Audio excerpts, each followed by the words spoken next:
الرحيم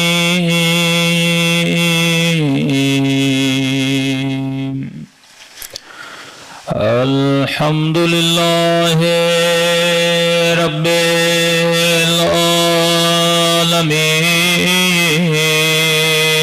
العالمين الحمد لله كما هو أهله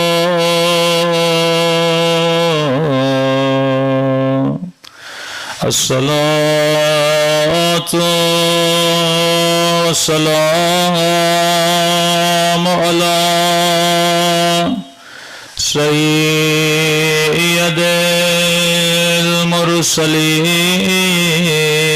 المرسلين وخاتم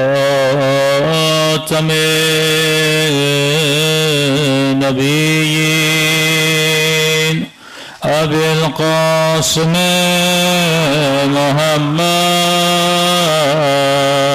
اللهم صل على محمد وعلى آله الطيبين الطاهرين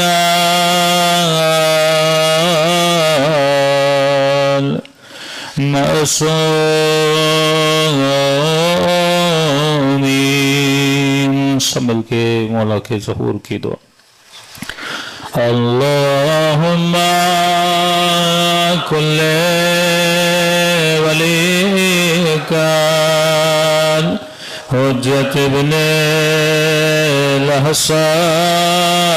الحسن صلواتک علیہ وعلی آبائه في هذه الساعة وفي كل وليا وحافظا وقائدا وناصرا ودليلا وعنا حتى تسكنه أرضك طوعا وتمتعه فيها طويلا برحمتك يا أرحم الراحمين صلوات پڑھے محمد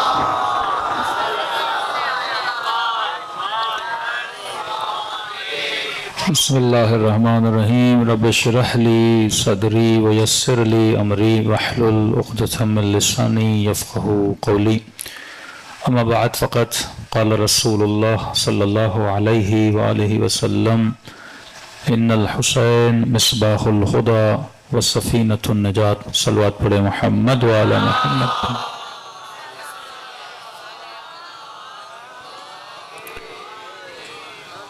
دعا ہے پروردگار عالم ہم سب کی عبادتوں کو اپنی بارگاہ عالی میں قبول فرمائے اور جس مقصد زندگی کی خاطر یہاں جمع ہوئے خدا ان مقاصد میں بھی کامیابی عطا فرما دے یہ انسان کی زندگی ہو یا دینی زندگی ہو ایک چیز اپنے ذہن میں بٹھا لیں کہ اگر آپ رولز کو اصول کو فالو نہیں کریں گے تو دنیا میں بھی خطرات ہیں آخرت میں بھی خطرات ہیں اور رولز جب بنتے ہیں تو اس میں یہ نہیں کہ رولز کو مثلا کوئی عالم ہے اس کے لیے چھوٹ ہے یا رولز بنتے ہیں اللہ کہے نہیں یہ صحابی ہے اس کے لیے چھوٹ ہے رول کو سب نے فالو کرنا ہے جب رول بن گیا تو اگر کوئی فالو نہیں کرے گا تو نقصان ہوگا مثلا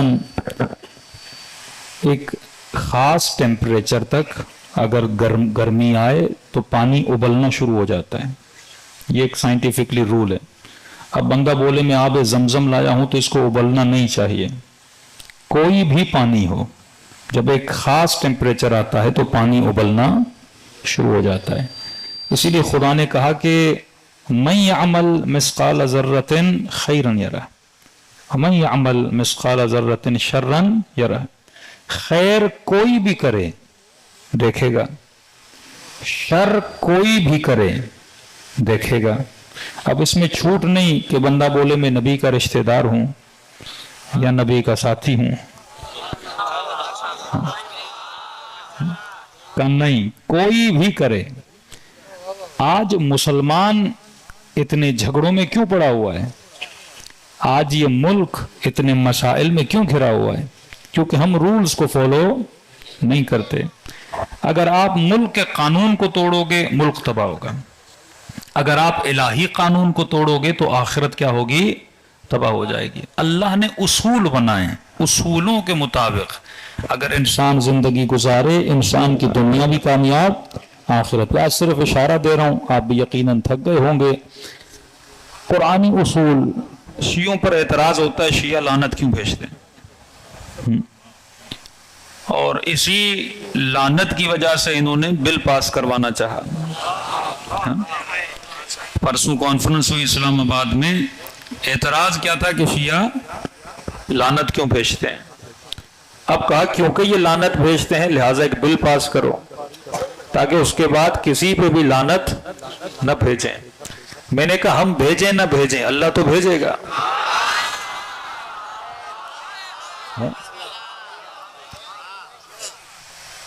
اعتراض یہ نہیں، ایک مرتبہ آپ یہ اعتراض کرو کہ لعنت بھیجنا ہی غلط ہے تو اس کو آپ نے قرآن سے ثابت کرنا ہوگا، کیونکہ قرآن قصوں کی کہانیوں کی کتاب نہیں ہے.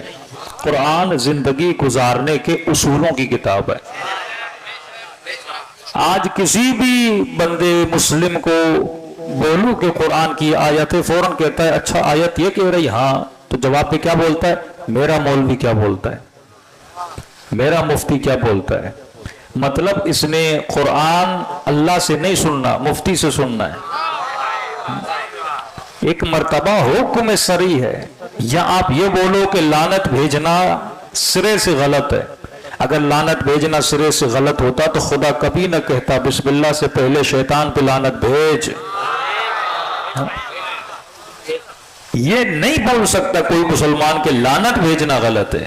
آپ یہ بولو کہ کس پہ بھیجی جائے کس پہ نہ بھیجی جائے. اب یہ اصول نہ شیعہ طے کرے گا، یہ اصول نہ سنی طے کرے گا، یہ اصول قرآن طے کرے گا. دوسری قرآن کی خوبصورتی یہ ہے کہ قرآن کبھی بھی نام نہیں بتاتا، اصول بتاتا ہے. کہتا ہے اصول کسی پہ بھی فٹ ہو لعنت خود آ جائے گی. پانی کوئی بھی ہو، ٹیمپریچر آیا پانی ابلنا شروع ہو جائے گا. اصول میں کوئی بھی فٹ ہو، اللہ کہتا ہے میری لعنت ایک آٹو سسٹم ہے خدا کا. وہ بندہ اصول پہ آئے گا لعنت آٹومیٹیکلی نیچے اس کے سر پہ آ جائے گی. اصل خدا کا یہ ہے لعنت اللہ علی القوم الظالمین. خدا کہتا ہے میری لعنت ہے ظالموں پر. اب جس نے ظلم کیا اس پہ اللہ کی لعنت ہے، چاہے وہ کل کا یزید ہو چاہے وہ آج کا یزید ہو.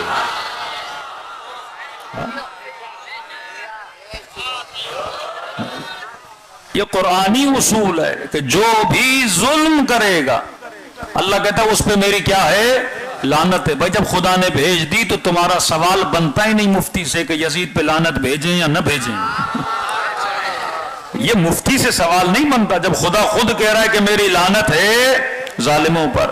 یا تو اس چیز کا انکار کر کے یزید نے ظلم نہیں کیا، یا ہم یہ ثابت کرتے ہیں وہ کتنا بڑا ظالم تھا. تو جب ظلم کیا ہے تو اللہ کی لعنت اس کے اندر آٹومیٹیکلی آ جاتے. پھر کا لعنت اللہ علی القوم الکاذبین. یہ اصول بتا رہا ہے خدا، یہ نہیں بتایا جھوٹا کون ہے. یہ تجھ پہ چھوڑ دیا کہ تو جا کے دیکھ کس نے جھوٹ بولا ہے کس نے جھوٹ نہیں بولا.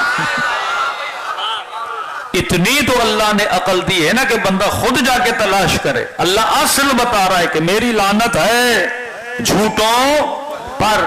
اب جس نے جھوٹ بولا میں نے کہا فیصلہ خود کر، جس نے اتنے سال علی پہ جھوٹ باندھے. یہ اصول کس کا ہے؟ قرآن کا اصول ہے. جو بھی اصول پہ فٹ آئے گا آٹومیٹیکلی اللہ کی لعنت آ جائے گی. میں نے کئی مجلسوں میں پہلے بھی ذکر کیا تھا. دوسرا اعتراض یہ ہوتا ہے شیعہ کہتے ہیں ہمارے 12 امام ہیں 12 امام ہیں. کہ اللہ جھگڑا ہی ختم کر دیتا 12 کے نام بتا دیتا. بولتا پہلا علی ہے دوسرا حسن ہے تیسرا حسین ہے. اللہ نام کیوں نہیں؟ میں نے کہا نام نہیں بتاتا اللہ اصول بتاتا ہے. میں نے کہا کیا گارنٹی تھی کہ اللہ نام بتاتا آسانی ہو جاتی ڈھونڈنے میں نا. تو بتا دیتا دوسرا حسن ہے تیسرا حسین ہے چوتھا علی ہے پانچواں محمد ہے چھٹا جعفر ہے ساتواں کاظم ہے آسانی ہو جاتی. میں نے کہا نہیں آسانی نہیں ہوتی الجھنیں اور بڑھ جاتی. کہ مولانا وہ کیسے؟ میں نے کہا وہ علی جو جسے نبی نے دکھا کر ہاتھ اٹھا کر تجھے بتایا کہ من کنت مولا ہو فہذا علی مولا. دیکھا ہوا علی تجھے سمجھ میں آج تک نہیں آ رہا.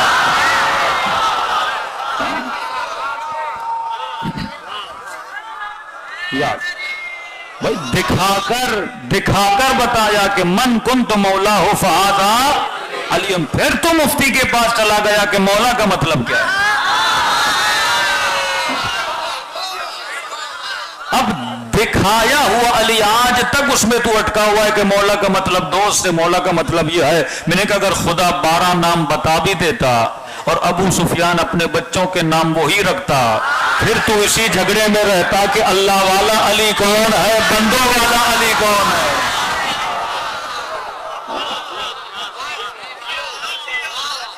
اللہ بھی کہتا ہے میں جانتا ہوں تیری فطرت کو. سارے طریقے خدا آزما چکا ہے. یہ مصطفیٰ کی امت کوئی خدا کے یہاں پہلی امت نہیں تھی. موسیٰ والوں نے کیا کیا اللہ کو پتا تھا. عیسیٰ والوں نے کیا کیا اللہ کو پتا تھا. نوح والوں نے شیس والوں نے یعقوب والوں نے اسحاق والوں نے اسماعیل والوں نے. اللہ سب کو جانتا ہے انسان کیا کرے. خدا نے کہا یہ آخری کتاب ہے. انا نحن نزلنا الذکر وانا لہ حافظون. اس کتاب کی بھی حفاظت کروں گا اس مکتب کی بھی حفاظت کروں گا. کا نام نہیں بتاؤں گا اصول بتاؤں گا. جس طرح اصل بتایا لعنت کن پر ہے جھوٹوں پر. اب تو جا کے دیکھ جھوٹ کس نے بولا تھا. کئی جھگڑے ہیں جس میں بڑے بڑے آمنے سامنے ہیں. فیصلہ تو نے کرنا ہے کہ سچ کون بول رہا ہے جھوٹ کون بول رہا ہے. یہ فیصلہ تیرے اوپر ہے. میری لعنت ہے ظالموں پر. یہ فیصلہ تو نے کرنا ہے کہ ظلم کس نے کیا اور صبر کس نے کیا. ایک مرتبہ کہتا ہے جھوٹوں پر لعنت ظلم کرنے والوں پر لعنت.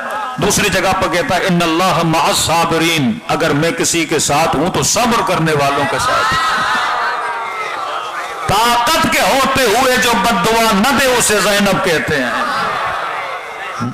صبر کیا نا حسین نے کربلا میں اور خود کہتا ہے میں کس کے ساتھ ہوں صبر کرنے والوں کے ساتھ ہوں. اللہ اصول بتاتا ہے نام نہیں بتاتا. چلو نام بتا دیتا کنفیوژن ہوتا. اردن کے بادشاہ نے اپنا نام مہدی رکھا اور لوگوں کو بولتا ہے میں مہدی ہوں. نام رکھنا دنیا کا آسان ترین کام ہے. آپ نے بچے کا نام رکھا شیر علی. ضروری نہیں بچہ شیر ہو. بڑا ہو کے شاید چوہے کو دیکھ کے بھاگ جائے. نام بہت آسان ہوتا ہے. آپ نے کہا مولانا میرے بیٹے کا نام ہے سخی علی. پتہ چلا 1 نمبر کا کنجوس ہے. نام رکھنے سے کیا ہوتا ہے؟ جس طرح ہماری قوم مولویوں کو لقب دیتی ہے. ہاں علامہ صاحب آئیں گے حالانکہ ممبر پہ آنے والے ہم میں سے ایک بھی علامہ نہیں ہے لیکن ہر بلانے والا کہتا ہے علامہ صاحب آ رہے ہیں. علامہ وہ کسے بولتے ہیں کئی بار بتا چکا ہوں جس نے کم از کم 70 کتابیں لکھی ہوں. علامہ مجلسی علامہ حر عاملی علامہ طباطبائی علامہ حسن زادہ عاملی. میں نے کہا ایرانی قوم نے خمینی کو علامہ نہیں بولا. ہمارے ہر دوسرا علامہ ہے. علم کی کمی کی وجہ سے لوگ لقب دینے میں کیا آپ نے بول دیا میں خوش ہو گیا کہ عوام نے ہمیں کیا بول دیا علامہ. ہمارے ہر دوسرا بندہ فخر ملت ہے. لقب دینے میں کیا ہے. لقب بڑا آسان ہوتا ہے. بچے کا نام رکھا سخی بچے کا نام رکھا شیر بچے کا نام رکھا اسد. نام رکھنے میں کیا ہے. نام رکھ دیا خادم حسین. ضروری تھوڑی علی کا خادم ہو. نام رکھ لیا غلام علی، ضروری تھوڑی علی کا غلام. سلمان کا نام غلام نہیں تھا، کردار کا غلام تھا.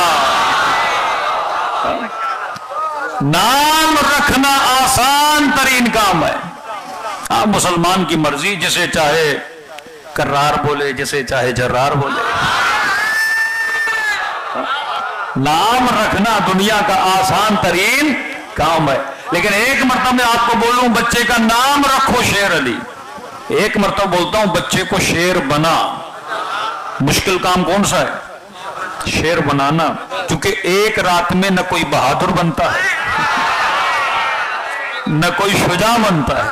اور اس کی سب سے بڑی دلیل یہ ہے کہ میں کہوں یا رسول اللہ آپ نام بتا دیتے، اتنی رات آپ بھی جاگ رہے ہو الحمدللہ، یا رسول اللہ نام بتا دیتے، پوری رات اصحاب کو جاگنا نہ پڑتا، پوری رات تسبیحیں نہ چلانی پڑتی، پوری رات دعائیں نہ کرنی پڑتی. آپ ایک ہی نام بتاتے، کل علم علی کو دوں گا. کتنا آسان تھا، کل علم علی کو دوں گا. مسئلہ کیا ہو جاتا؟ حل ہو جاتا. سب کو انتظار کرنا نہ پڑتا، اتنا ویٹ کرنا نہ پڑتا، کس کو دیں گے کس کو دیں گے. نبی نے نام نہیں بتایا، اصول بتایا، صفت بتائی. کل علم اسے دوں گا جو کرار ہوگا، غیر فرار ہوگا، اللہ سے محبت کرتا ہوگا، اللہ بھی اس سے محبت کرتا ہوگا. یا رسول اللہ نام کیوں نہیں بتا رہے؟ کہ نام بتاؤں گا پھر بولیں گے داماد کو دے دیا، محبت میں دے دیا. میں صبح تک چیلنج دے رہا ہوں کہ جس کے اندر یہ صفت ہے وہ آ کے علم لے. نام نہیں بتایا، کیا بتائی؟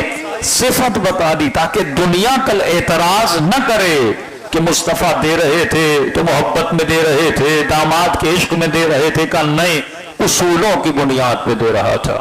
کل علم اسے دوں گا جس کے اندر اصول قرار ہوگا، اصول غیر فرار ہوگا، مرد ہوگا، اللہ سے محبت کرتا ہوگا، اللہ بھی اس سے محبت کر دو. ہر صحابی یہ تو بول سکتا ہے کہ میں اللہ سے محبت کرتا ہوں، لیکن یہ نہ صرف علی کو ہے جس کے لیے اللہ نے بولا ہے کہ میں علی سے محبت کرتا ہوں.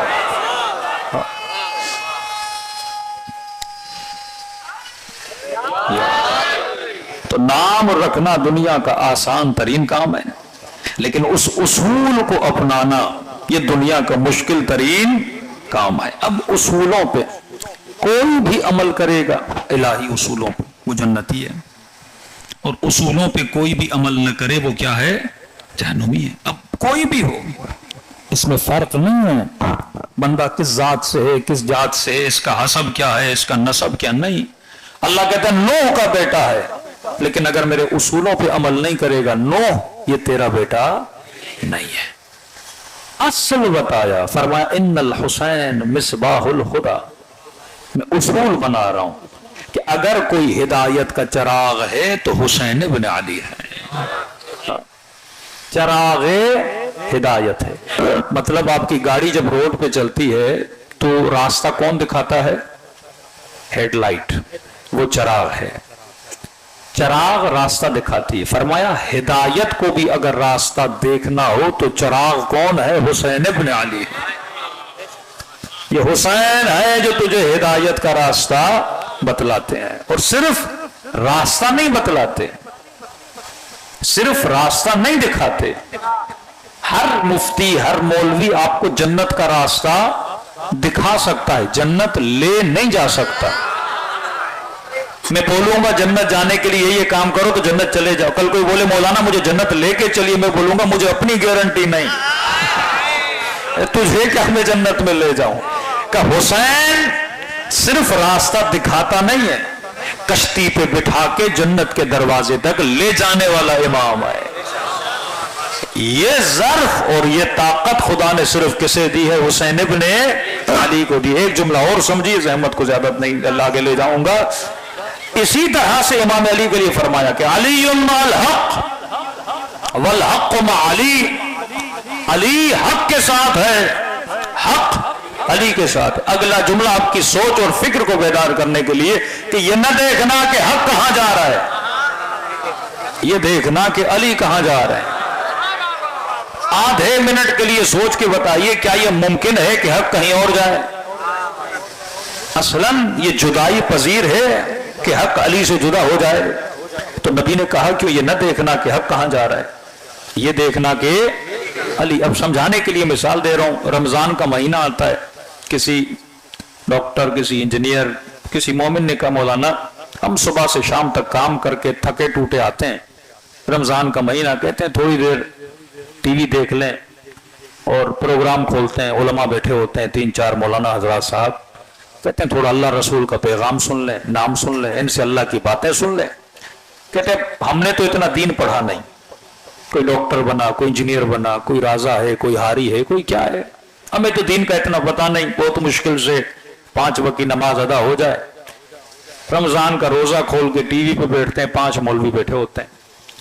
کہتے ہیں مولانا صاحب جب مولویوں کو دیکھتے ہیں تو یہ ایسے لڑ رہے ہوتے ہیں جیسے مرغے آپس میں لڑتے ہیں. اب سمجھ نہیں آئی جنہوں نے 25 30 40 سال دین پڑھا، پڑھنے کے بعد ان کو آج تک پتہ نہیں لگا کہ حق کیا ہے. کوئی حافظ ہے، کوئی مفتی ہے، کوئی حافظ حدیث ہے، کوئی حافظ پتہ نہیں قرآن ہے، کہ آج تک اتنا پڑھنے کے بعد ان 4-5 مولویوں کو پتہ نہیں لگا کہ حق کیا ہے. یہ بولتا ہے تو بدعتی، وہ بولتا ہے تو بدعتی، یہ بولتا ہے کہ تو شرک کر رہا ہے، وہ بولتا ہے کہ تو شرک کر رہا ہے. کب ہم بیچاروں کو کیا قصور ہے؟ ہم کہتے ہیں بھائی جب اتنا پڑھنے کے بعد ان کو نہیں پتہ لگا تو ہم دین پڑھ کے کیا کریں گے؟ تو ہم بھی انہی کی طرح پھر آپس میں کیا کرنے لگیں گے؟ اب تھوڑا بہت آتا ہے کم از کم آپس میں ملے ہوئے، محبت تو ہے، دین اور پڑھیں گے. فوری فتوے لگانا، مسلمان جتنا دیندار بنتا ہے اتنا دوسرے کو کافر بناتا ہے. عام مسلمان آپ سے دوستی کرے گا، مسجد کا مولوی نہیں کرے گا. اسے بول دو نا شیعہ ہوں، دور سے بھاگے گا. جو جتنا 5 وقت کا نمازی ہے وہ شیعوں سے اتنا دور بھاگتا ہے، اور جو دین سے جتنا دور ہے وہ مجلس میں بھی آتا ہے. غیروں کی بات کر رہا ہوں. تو مطلب یہ مفتی جتنا دیندار ہوتا جا رہا ہے اتنا اگلے پہ کیا بول رہا ہے کہ تو بدعتی ہے، تو مشرک ہے. اب 1 سیکنڈ کے لیے اپنے ذہن کو 1400 سال پہلے لے جائیے. عوام بولتی ہے مولانا، حجت الاسلام، مفتی صاحب، قاری صاحب، حافظ صاحب، جس نے دین پڑھا، جس نے قرآن یاد کیا، اور یہ قاری، یہ حافظ، یہ مفتی آپس میں لڑ رہے ہیں. صرف مسئلہ شیعوں کا نہیں ہے، بریلوی اہل حدیث دیوبند آپس میں لگے ہوئے نا سارے. اب 1400 سال پہلے جائیے، رسول خدا ہے، نبی کے ساتھ بڑی بڑی شخصیتیں، نبی دنیا سے چلے جاتے ہیں. جس طرح آج کی عوام علماء کو دیکھتی ہے، اس زمانے کے مسلمان بھی اصحاب کو ایسے دیکھتے تھے. جنہوں نے رسول سے قرآن سنا، نبی کا کلام لکھا، کوئی کاتب ہے، کوئی ہجرت کرنے میں ساتھ ہے، کوئی جنگوں میں ساتھ ہے. اب یہ بیچارہ مسلمان تو سب کا احترام کرتا ہے نا. مسلمان علی کا بھی احترام کرے، اس زمانے کی بات کر رہا ہوں. ابو بکر کا بھی احترام کرے، اس زمانے کا مسلمان، کیونکہ وہ دیکھ رہے ہیں یہ سارے کس کے ساتھ ہیں؟ نبی کے ساتھ ہیں. چاروں کے چارے خلفاء نبی کے ساتھ ہیں. وہ عمار ہو، وہ زبیر ہو، وہ طلحہ ہو، سارے رسول کے ساتھ، جنگوں میں، لشکروں میں. یس مین، رسول کے کرو جی یا رسول اللہ. کوئی کم کوئی زیادہ، لیکن تھے تو رسول کے ساتھ نا. اب رسول چلے گئے، اچانک مسلمان سب کا احترام کر رہے ہیں. مسلمانوں نے کیا دیکھا؟ جنگ صفین ہوئی، 2 صحابی آپس میں لڑ پڑے. ایک طرف علی، عمار، مالک، سلمان، دوسری طرف امیر شام، عمرو عاص. جنگ جمل ہوتی ہے، ایک طرف علی، دوسری طرف زوجہ رسول. علی کا بھی احترام امت کے دلوں میں، نبی کی زوجہ کا بھی احترام ہے امت کے دلوں میں. ایک طرف علی، علی کے اصحاب، دوسری طرف زوجہ رسول، طلحہ، زبیر. یہ کوئی چھوٹے نام تو نہیں ہے. ایک طرف نبی کی زوجہ، دوسری طرف محمد ابن ابی بکر. ایک طرف بہن، دوسری طرف بھائی. امت کیا کرے؟ یہ بیچارہ مسلمان کیا کرے؟ یہ کہتے علی کا ساتھ دیتا ہوں تو آگے بھی بڑے آدمی ہیں، کیا کرے؟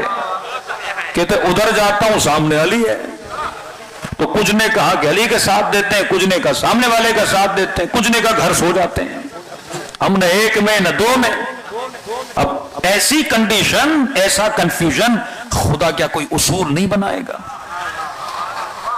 کوئی تو اصل ہونا چاہیے نا حق و باطل کی پہچان کے لیے۔ وہ بھی نیزوں پہ قرآن کو بلند کرے آواز دے، لا حکم الا اللہ، اللہ کے علاوہ کسی کا حکم نہیں چلے گا۔ نعرہ بہترین، سلوگن بہترین، نعرہ حق ہے کہ رہے صحیح تو کہہ رہا ہے، اللہ کے علاوہ کسی کا حکم نہیں چلے گا۔ ادھر بھی حق کا نعرہ لگانے والے، ادھر علی بات کر رہے ہیں، علی بھی حق کے نعرے لگا رہے ہیں، ادھر نبی کی زوجہ، ادھر علی ابن ابی طالب، ادھر طلحہ، ادھر زبیر۔ اب یہ بیچاری عوام کیا کرے جو نبی کو بھی مانے، نبی کے ساتھیوں کو بھی مانے، نبی کی بیویوں کو بھی مانے، اور جب گھر والے آپس میں لڑ پڑے، جب جھگڑے آپس میں ہو جائیں، سارے کے سارے حق کے نعرے لگائے۔ یعنی اب تصور کریے میں یہاں مجلس پڑھ رہا ہوں، لوگوں کو بولوں جنت میں جانے کا راستہ یہ قرآن کی آیت ہے، ادھر کوئی اور مفتی ہے وہ بولے نہیں جنت کا راستہ یہ ہے۔ اب عوام تو پریشان ہو جائے، یہ بھی قرآن کی آیتیں پڑھ رہا ہے، وہ بھی قرآن کی آیتیں پڑھ رہا ہے۔ اب نبی اس سچویشن کو جانتے تھے، فرمایا حق کا نعرہ سب لگائیں گے، یہ نہ دیکھنا حق کہاں جا رہا ہے۔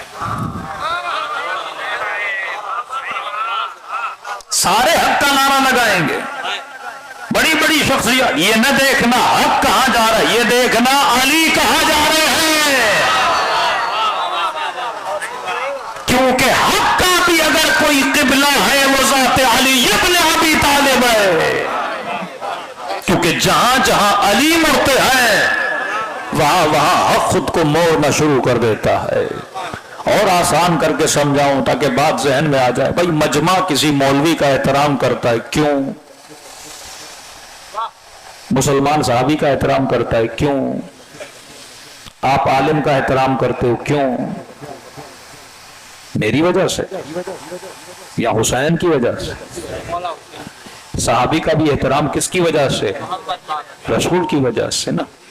آپ کسی مفتی کا احترام کرتے ہو، کسی ذاکر کا احترام کرتے ہو، کس کی وجہ سے؟ ذکر حسین کی وجہ سے، محمد اور علی۔ مطلب یہ جو عزت مجھے مل رہی ہے میری اپنی نہیں، یہ کس کی عطا ہے؟ حسین کی عطا ہے۔ اسے بولتے ہیں عاریتن، میں نے اس عزت کو حسین سے کرائے پہ لیا ہے۔ مجمع تب تک احترام کرے گا جب تک میں عالم ہوں، اور جس دن مولوی پھسلا احترام بھی گیا۔ مطلب احترام ہمیشہ والا نہیں تھا، یہ احترام مقید ہے کہ جب تک بندہ حسین کا ہے تو احترام بھی ہے، جب تک بندہ اللہ والا ہے تو احترام بھی ہے۔ مطلب یہ عزت اس کی ذات نہیں ہے، اس نے کرائے پہ لی ہے، یا اللہ سے لیتا ہے، یا محمد سے لیتا ہے، یا آل محمد سے لیتا ہے۔ اور آسان کر دو، ابھی آپ نے چاول کھائے، کہیں میں نے مخل تو نہیں ہوا آپ کے کھانے میں، تھوڑا جا کے گھر بھی کھائیے گا، رات کو ویسے کم کھائیں تاکہ نماز پہ آنکھ بھی کھل پائے۔ آپ نے چاول کھائے، چاول نمکین تھے، مسالے وسالے صحیح تھے، یہ نمک چاول میں کہاں سے آیا؟ کیا اس کا اپنا تھا یا اس نے کہیں سے لیا تھا؟ چاول کی نمکینی اس کی اپنی نہیں، نمک سے آئی۔ میری عزت اپنی نہیں، حسین سے آئی۔ چاول تو چاول ہے نا، سمجھو میں چاول ہوں، آپ بھی چاول ہو، میری آپ تھوڑی عزت کرتے ہو، تھوڑا نمک ہے۔ بندہ تو بندے جیسا نا، کیا فرق ہے؟ یہ پگڑی کوئی بھی پہن سکتا ہے نا۔ ایک بندے نے کالا لباس پہنا، حسین کی زیارت کر کے آیا، زوار بنا، تھوڑا حسین کا نمک لگا، بے ذائقہ تھا، کربلا جا کے ذائقہ لے کر آیا۔ چاول کی نمکینی اس کی اپنی نہیں،